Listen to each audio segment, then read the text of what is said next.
Welcome to Retouches by E1KAYE.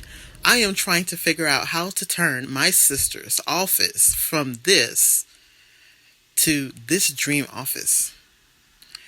I'm going to show you in this episode exactly what I accomplished when trying to duplicate the picture that I saw I would love for her office to look like.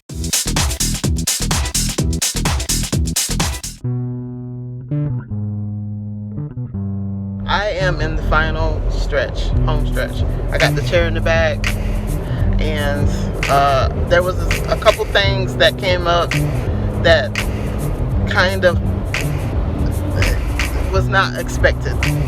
The quality of the carpet, the wall needing to be repainted. It kind of set me back, but it's okay. Another setback is the desk. I turned the desk around and there is no front cover to the desk, and it has to have a cover because the way the desk is built, you can't be seeing all the guts underneath the desk. So I have an idea on how to fox the front cover of the desk, and the two options is going to Home Depot, and then they have some bendable very thick cardstock that I can be using, or I can go to Dollar Tree and get the cardboard, the black cardboard. I'll show you what that is. I actually think I might do that instead. Is this cheaper? The sheet that I would need from Home Depot would be $20. So again, I'm in the home stretch. I am looking forward to doing the reveal to her office tomorrow. Whoop, whoop. And one of the complications again was the wall. Needs to be painted badly.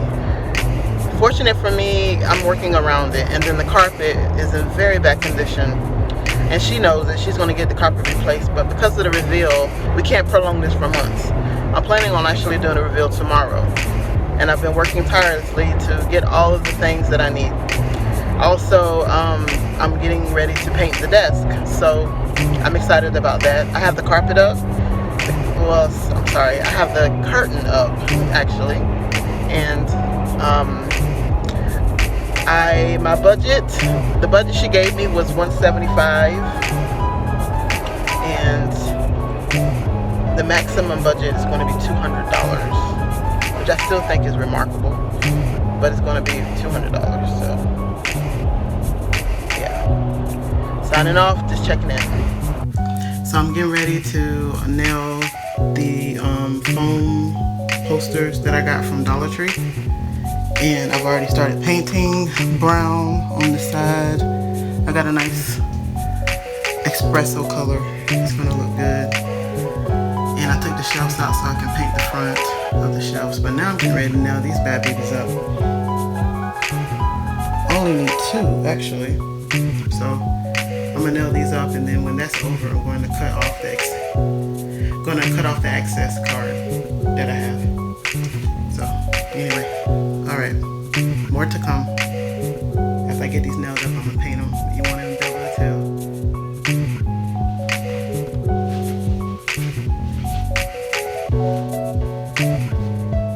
I got the cardboard up. Yeah, I got the cardboard up. Now I have plans for this cardboard. It was only $1 per board, $2. So I've got them nailed up. Same concept you use in the back of a bookshelf when you put a liner in. Same concept. This is pretty good. It's pretty good. It won't last forever, but it'll serve the purpose for what we got. This desk could have been thrown away easily, but because I'm restoring it and making it look like a whole different desk, she's going to be blown away. So I have this gap right here. All right. I cut this down the size so I could fit these 2 boards.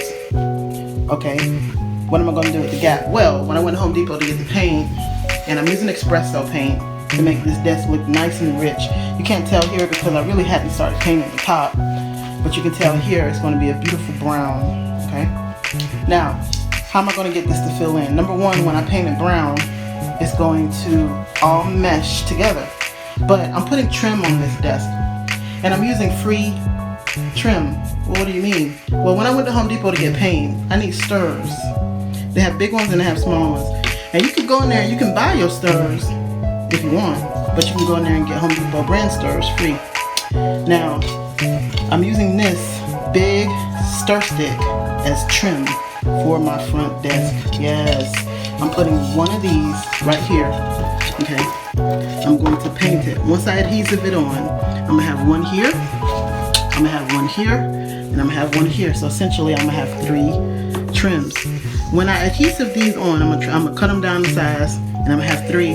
When I paint over that, it's gonna look like an executive desk. Okay, trust me when I say I know exactly what I'm doing, and I think this is gonna come out really nice. This desk could have been thrown away. It should have been thrown away. Okay, it didn't have a facing back, and on top of that, it's not really 100% sturdy. It's sturdy, it's heavy, but it's old. When I'm done with this desk, you won't recognize it. I guarantee that. Now, after I do the desk, I gotta move on to bring the bookshelves in. Can I meet the deadline? Can I do it in time to complete this room by tomorrow? Granted, this has been a 3-day project, and I haven't been dedicating every day, all day here. So I have a lot left to do, and I'm running out of time. Can I do it in time? Let's see. Stay tuned. Alright, I painted the front. Gotta do the trim though. Pretty much nice, beautiful chocolate brown. Got the knobs on. Got a touch paste on the side and the trim. Got the sides done. Now I'm ready to paint for real. I got the front done. See what I'm talking about? Got that trim. We about to make this chocolate for real. Chocolate. That's right. Next time you see this, the desk's gonna be done. Now is a great time to touch on why it is so important to eliminate excessive dust that you might have accumulated in your office or any part of your house, basically. It's not just that dusting is good visually, that you clean off areas and your house looks fresh and clean. It's way bigger than that. Basically, dusting gives your surface a fresh, clean look, but that is definitely not the only reason. Removing dust actually improves your indoor air quality, and that is the key thing. It's not just does your house look clean, but is the air quality more pure? Because the purer your air is in your home, the better your health will be, basically. So my sister has an issue with excessive dust. She's actually allergic to it.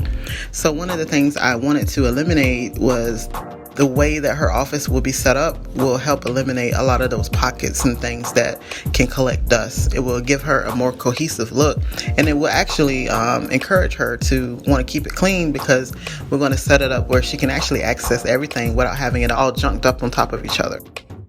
So the air quality, again, is affected by many different things. It's not just what's on your desks and your dressers.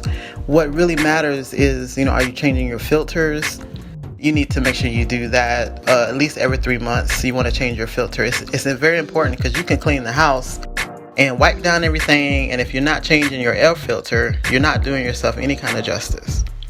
Okay, there are people who have asthma and breathing difficulties, and my sister's one of them, so dusting is extremely important. There's all kind of things that make up dust, and so dust does include soil particles, fibers, skin that we shed. Yes, the skin that we shed from our body contributes to the dust in your house. If you have animals, animals shed hair, that actually helps contribute towards the dust level in your house. Your hair sheds, if you have insects in the house, hey, that all accumulates in the dust as well. Not including if you are a smoker, and so if you smoke, you have to deal with the smoke and the ashes or the pollen, and also fungi, bacteria, and dust mites. And if you are in an area with construction or smoke from factories, you just got to know, you got to take that into account, that dust can migrate in through open windows or through venting, especially if you are heating and cooling and the filters are not changed like I mentioned earlier. I just want to reiterate that, because you really do need to attack dust from all sides, not just wiping the obvious thing that you see. So in this situation, when you want to do a room and you want to revamp a room, take into account that things that you have laying on top of each other can allow dust to gather and to collect. So you want to keep things open and airy. You want to bring in some plants, which is very essential. Plants are very important. They actually help with the air quality in the house. You still have to do your part in dust, but I strongly advise you to get some live plants and put them throughout the house, or you can just basically go to a hardware store or a place that sells plants, and you can bring them in and you can repot them. I mean, lots of videos on YouTube on how to bring in, fresh plants and what types of plants. Aloe vera plants are a great plant to bring into your house. Not only can you use them medicinally, but you can also benefit from what they do in the air, because they actually do help the air quality in your house. So just to reiterate, we touched base on changing your filters. We touched base on keeping your area uncluttered. That is very important. The carpet is one thing we should probably talk about, because you can collect dust in your carpet. So you want to make sure that you are vacuuming your carpet on a regular basis. Make sure your vacuum is not cluttered with dirt. So if you have a vacuum that's full, it's going to spit out more than it's taken in. So make sure that your vacuum is in good condition and that it's not overpacked. Make sure that you empty out the dirt that's collecting in your vacuum. Other than the vacuuming your carpet, other than wiping down the obvious areas, your curtains also can hold dust. So it's really good if you get on the routine of washing your curtains every now and then, maybe every couple of months. Wash them, take them down, because think about it. They are cloth, they attract, and they hold. And if you have dust mites coming into your house, which they're so microscopic, you can't really see them, they would love to just hang around in your curtains and in your bedding and in your carpet. You also have to deal with that. So make sure that if you have a window in your room, whether that be bedroom, office, living room, glance at the curtains, wipe down the blinds. This dust, the potential for dust is really everywhere, and it's nothing like having a nice, clean, airy environment to go along with doing a renovation in your house. So I hope that this has helped you. Hope this has covered enough areas for you to kind of get your mind going on what you need to do. And lastly, if it's dealing with your bedroom, you want to make sure that you wash your bed sheets once a week. Pillowcases, bed sheets, wash it all. You can even take the curtains down and incorporate that in your annual washing, or whatever it is that you want to do. Just make sure that you cover everything so that you are really getting more bang for your buck. All right, guys, it's time for y'all to come in for the reveal.